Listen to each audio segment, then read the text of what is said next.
What's going on, guys? The Barber Phil here, back again with another haircut tutorial. And in today's cut, we've got a mid-bald fade. I'm going to try to drop it down in the back just a tad bit, taking nothing off the top. I'm going to do a little bit different as far as my fading technique. It's not so much fading down, it's kind of fading in a section and then fading that section out.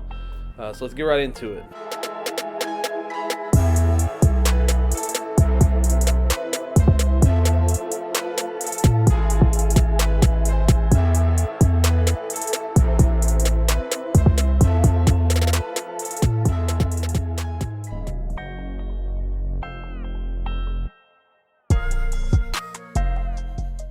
Alright guys, I wanted to give it a second, let that beat drop. Most of my beats here in these last few videos for a while have been from a guy called OP Beats. You can look him up on YouTube. He's got some amazing stuff, a lot of guitar in there, which is something that I really like. Anyways guys, one thing I noticed when I went back and I'll rewatch this video is that this right side is a little bit blurry. I'm not sure why, so I sped it up quite a bit. You guys get the gist of what's going on, and I slowed it down a little bit on the left side. So I'll talk a little bit more in depth there. But basically what we did was we picked out a spot that we put in our bald line with the detailer, just like we always do. We tapped that line in, and then we moved the clipper around. We flicked that line out, just kind of not a full section. We just kind of flicked out that line that we put in.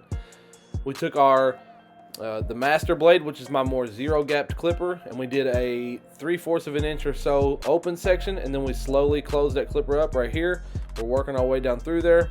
Now what I've done, I've put a 1 guard on there. I'm starting with that guard open, and we're doing another 1/2 to 3/4 of an inch section or so. You can tell in the back the section does get a little bit wider the farther I go back. So what I've done here to kind of start to remove that line is I've got my more open clipper, which is the one I just did a video on. It's my cordless fast feed. The clipper is about as wide open as you can get it, so I have a no guard on there. The lever's wide open. And basically what we're doing is we're taking out that 1 guard section that we just did, or at least trying to soften it up a little bit. Now we're going to come in here. This is the more closed clipper that I have. This is the Andy's Master Blade. This is zero gapped, and this is a 2 guard. And basically what we're trying to do is start to gradually connect the darkness on the sides and the length on the sides to the top without giving him like a mushroom top. You know, we want that to be kind of gradually blending up into the top. We don't want it to go from short on the sides to just immediately long on top. So we're trying to slightly and gradually connect that together. So what we've done here is we've dropped back down. We've gone back to that 1 guard. Now we're trying to blend that open section that we did back up into the 2 guard. This is the Andy's purple 1/2 guard. I've said it before. It's not my favorite guard. But I was sticking with the purple guards and I was making it work. This is the master blade, so it's zero gapped, and we're just slightly working through here, coming back in once again. Guys, do not be afraid to go back to a clipper if you know that's what you need to get a certain spot out. I went back to the open fast feed with that blade all the way open, no guard, and we're just kind of flicking up through there. Now we've got the FXs, and we're putting in a rough draft on the C cup, cleaning up the back of the beard, and I'm going to do a slight lineup up top. He didn't request a beard service, but guys, that's another thing. If you've got a few extra minutes or whatever, or you're ahead of schedule, take those little extra few seconds there, line up that beard. You don't have to put the razor on them and enhancements and all that stuff, but if you got a few extra minutes, help your clients out. They will greatly appreciate it and be more than likely to rebook with you. So here's the design. It got a little, I don't want to say wonky or wrong. I've been trying to make it a point to make my designs a little wider so that they are a little more bold and they stand out a little bit more. You guys tell me what you think. It's just, that's all it is just a curved line. I did feel like it wasn't a consistent, I guess, thickness all the way back through there. The point was to make it wider and then gradually get thinner towards the back, which is what I feel like I did. It's just something about the middle part right there in the middle of that arch that just kind of throws me off a little bit. I was overall happy with it, but I feel like, you can always do stuff better, and I try to be, my own worst critic so that I can, hopefully get better. I'm gonna let this ride for just a second, guys. I've been talking for a while, so I'm gonna let you guys hear some of this beat by OP Beats.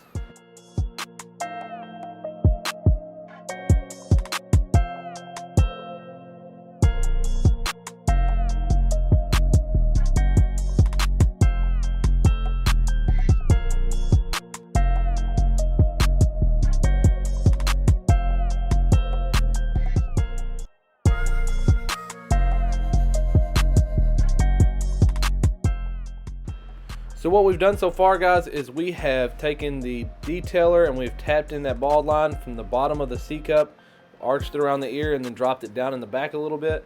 We are going ahead doing a little more detail work here, just removing all that hair in the back with the FXs. And then we're going to use the Gamma Uno shaver, which is quickly becoming my most used shaver. I have the Babyliss FX shaver. I have the Gamma, I have one of their shavers. And then I also have the Uno, and the Uno is the one that I most often turn around and grab because it's so convenient for tight spots, tight areas, smaller areas, behind the beard line, the top of the, like where you clean up the cheeks. If you've got a low bald fade and you don't have a very large section that you want to bald out, in designs, if design lines are thick enough, and there's so many different areas that Uno is perfect for. So I've been finding myself using that a lot. But we flicked that bottom line out, we cleaned up with the FX, hit it with the Uno. Now we've got our our zero gapped master blade clipper, and we are doing about a 1/2 inch to 3/4 of an inch or so section there. And then what we're doing is we're slowly fading that line out. So as you go down within that little section, you're going to slowly find yourself closing that lever up ever so slightly. And then once you get down to the bottom, to the very base of that line in the section, you're probably having that lever all the way closed. And then if you need to go back in, open it back up, hit different spots, just use the corners of your blade, pinpoint certain spots. Then you know, go ahead, make sure you do that.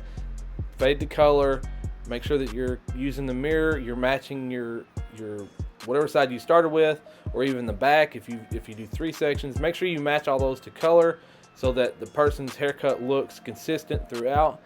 Even if it means doing a shorter guard on one side of the head if the hair grows weird, it doesn't matter that the guards you use are the exact same. What matters is that it looks the same. So make sure that you take that in consideration when you're doing your haircuts. Now we have got the one guard, and we're doing another 1/2 inch to 3/4 of an inch or so section up from that open section that we just did. And then what we will do is we'll slowly close that clipper until we get down to the bottom, and then to really finish out connecting this section to the initial open section, you're going to take, well, at least I do, I'm going to take my fast feed, which is my wide open clipper, and I'm going to open that lever all the way up. I'm going to use the corners of my blade, and I'm going to really just kind of pinpoint, trying to get the bottom of that line faded in so that you've got a clean from a Gamma Uno shaver at the bottom, through the detailer, through the FX, through the closed clipper, through the open clipper, through the fully open fast feed blade here, up into the one guard that you've got at the very top of where I'm at right now. So it's kind of that's what haircuts are, that's what fades are. It's all a graduation of the length of hair. And so, you know, those are, even though there's so many different little steps within that's what happens. And that's how you get a nice blurry fade, is being able to do all of those things in a smaller area and really have that haircut come together.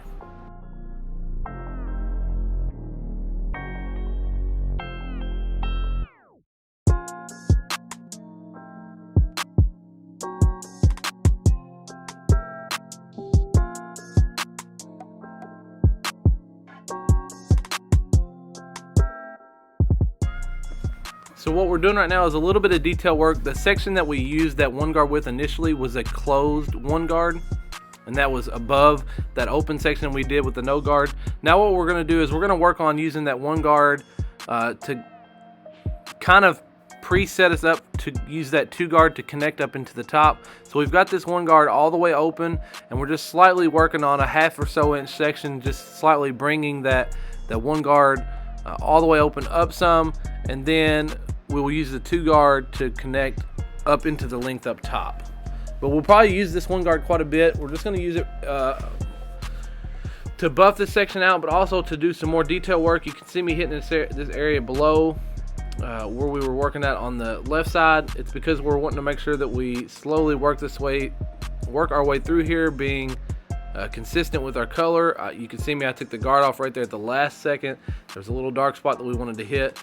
Now we're going to take the FXs, go ahead, match up his C cup on this left side to the right side. Go ahead, take that extra few seconds, hit the top of the beard just to kind of clean that stuff up a little bit.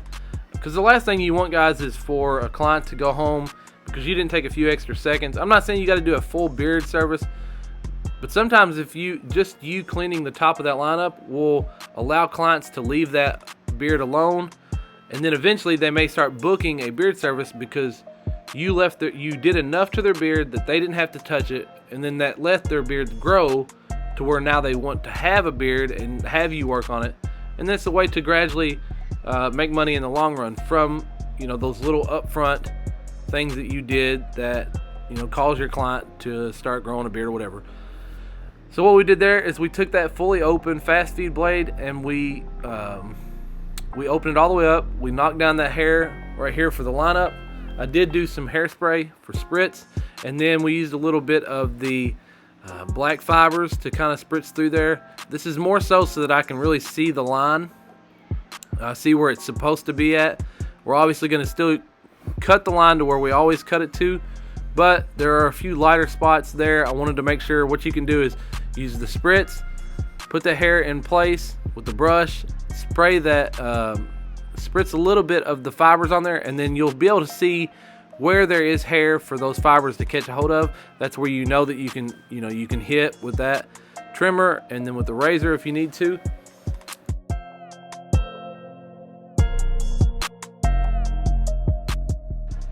That about wraps it up for this haircut tutorial, guys. I know I did a lot of talking in a long sections there. Let me know, guys, your preference in these videos. If you'd rather me talk more, talk less, talk only about the steps, or if you like the little gems that I throw in there, guys, let me know in that comment section. I've harped on it for a while and I'm going to continue to do it, guys. 75% of the viewers of my channel are not subscribed. If you're one of those 75, I highly recommend or encourage you to hit that subscribe button, turn on that notification bell so you never miss another video from me. Sunday and Wednesday is the schedule as always. And until the next video, guys, y'all know I appreciate it.